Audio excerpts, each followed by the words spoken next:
We are called to give honor where honor is due, and so it is fitting that we're here today to honor a friend.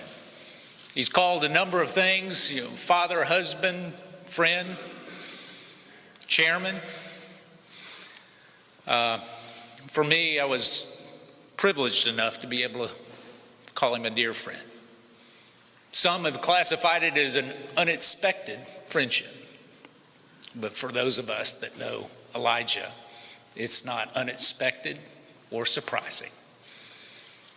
Not only is he a quality man, we were able to share a number of personal stories and intimate secrets that Elijah never shared with anyone because he was a man of his word, and he said he never would.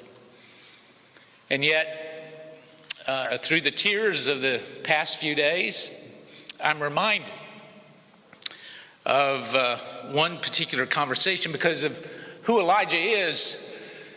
He had a smile that would consume his whole face. You know that.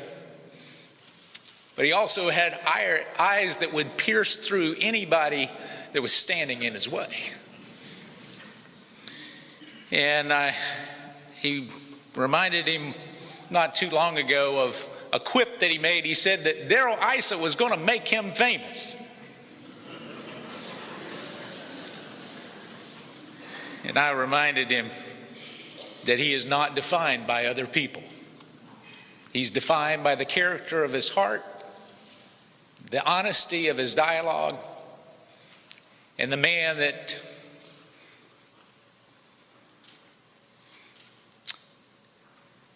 we will miss. Scripture talks about, let not your heart be troubled. You believe in God, believe also in me. In my Father's house are many mansions. If it were not so, I would have told you. I go to prepare a place for you. So Elijah has left his tent to go to a mansion, a better place. Perhaps this place in this country would be better served with a few more unexpected friendships. I know I've been blessed by one. God bless you. Now recognize Mr. Meadows. Thank you, Mr. Chairman. Secretary Ross, thank you and your entire team for being here. As you are well aware, this is not the first hearing on the census. In fact, when the Republicans were in the majority, we had not one, not two, but multiple hearings and briefings as it relates to the census. And I see some of your staff behind you shaking their head. Yes, they will know that I have not always been the most positive when it comes to where we are in our census progress. I do want to state for the record today that your team has been extremely responsive to the point where we had critical missions. In fact, some critical missions that still exist today that we should be using this hearing for, when we talk about end-to-end testing, when we talk about the security, the cybersecurity of what we're going to actually implement in this new process of gathering information, Mr. Secretary. And so I want to say thank you for listening to the calls in a bipartisan way of really looking to make sure the census is reliable and one that actually counts the citizens of this great country and every person that is here. Now, with that being said, that's not what this hearing is about, sadly. And we can see by the crowds and the cameras that this has nothing to do with making sure that the census is accurately implemented and cybersecurity is dealt with. In fact, it has just the opposite. This comes down, as the gentleman from Ohio, the ranking member, indicated, to one question and why we're asking that one question. Now, Mr. Secretary, I'm sure we'll hear from your testimony today that this is not the first time that we've asked the citizenship question on the census. In fact, when President Bill Clinton was in office, we actually asked 1 in 6 people if they were a citizen of the United States of America on the census. But it wasn't just then. Every 10 years, predominantly we have asked this question, whether it's been 1 in 6 or 1 in 5, or even dating back to the 1950s and 40s when we asked everyone this question. All of a sudden, the census has taken on a new height of political spectrum that I fail to realize. Why would we not want to know if someone was a citizen of this great country or not? Now, when we look at this, to go even further, Mr. Secretary, here's my concern. The Supreme Court has weighed in on this. In fact, Justice Gorsuch and Justice Thomas both raised concerns that when we start to ask questions, that it would be used to influence the courts. In fact, they ruled on it and said we shouldn't be doing that. But yet here we are today asking questions to try to influence the highest court in the land. Now, I say that. These are not just my words. It's actually the words of a member from this particular committee.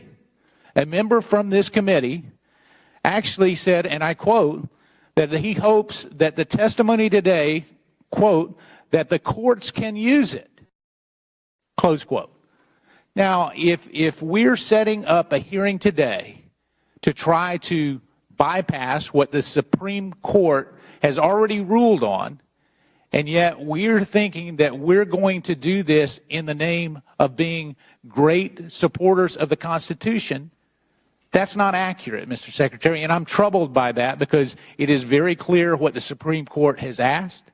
It's very clear what our role should and should not be. And yet we look at this particular question. Are we saying that asking a citizenship question is unconstitutional? I hope not, because we ask that on a variety of other things. We ask it many times for a driver's license. We actually ask whether you're a citizen or not in order to get a firearm in the state of California. Should we take the citizenship question off and make it easier for people to get firearms regardless of whether they're a citizen or not? I don't know that we would get the same response from my friends and colleagues opposite. Mr. Secretary, we are here today and we're hoping for very clear and transparent testimony from you. I expect that we will get that. But yet, just be clear. Many of the questions that you will receive today have nothing to do with accurately counting the number of people that are here in the United States of America. It has everything to do with politics and everything to do with trying to make sure that one particular message comes across. And Mr. Chairman, Mr. Meadows. Mr. Secretary, over here. There seems to be some indication that there were nefarious purposes for including this particular question on the census. Do you believe that President Bill Clinton had nefarious purposes in mind when he included a citizenship question on the 2000 census? I have no ability to read President Clinton's mind, but I have no reason to believe that he had nefarious purposes in including the question. Do you have any knowledge of any other Democrat president who had nefarious purposes in mind when they included the census question on the citizenship question on previous censuses? Well, I'm sure there were, but I have not approached this as a partisan matter, so I haven't tried to differentiate